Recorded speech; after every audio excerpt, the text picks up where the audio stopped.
Good morning. Chapter 9, Lesson 4 is Inequalities and Absolute Values. Before we start Chapter 9, Lesson 4, let's just review a little bit about conjunctions and disjunctions. Remember, the conjunction is like the stuff in the middle. We had that graph. Let me draw it again really quickly here. Everything that's in the middle. So that would be the conjunction. And then the disjunction would be everything on the outside. Remember, the disjunction is sort of like outside, and the conjunction is everything inside the middle. So when we have this less than something, we're going to be talking about a conjunction. If we have this greater than symbol in this inequality absolute value, then we know we're going to be drawing a picture for a disjunction. So let's get started with number 27. It says the absolute value of 5x is less than 20. Well, that's going to break out into two equations. 5x is equal to 20, and 5x is equal to negative 20. Kind of a no-brainer problem. We'd have x is equal to 4, and x is equal to negative 4.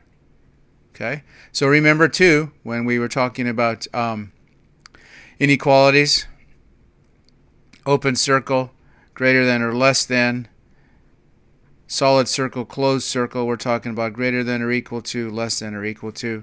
This is one of these greater than problems, so we're going to be doing open circles. Let's put an open circle here, an open circle here. I believe this is 4.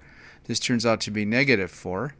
So we're going to be talking about a disjunction, everything on the outside, so we know what to do because it's greater than symbol. That was that formula we had in our textbook.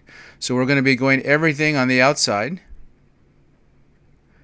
to negative infinity.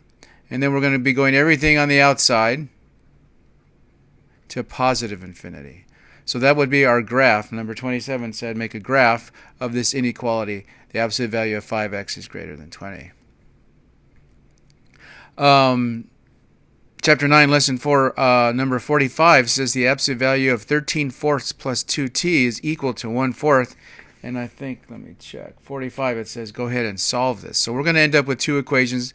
This is an equality, not an inequality. So this is like we did in the past. We'll end up with two equations. The first one is 13/4 plus 2t is equal to 1/4. And then the second one is 13/4 plus 2t turns out to be negative 1/4. So we just attack this as normal. We're going to put 2t plus 13/4 minus 13/4 is equal to 1/4.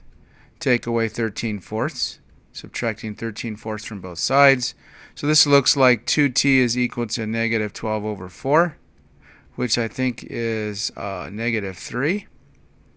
So if we do this correctly, we'll have 2t is equal to negative 3, or t is equal to negative 3/2. So there's one solution. Let's work on this one.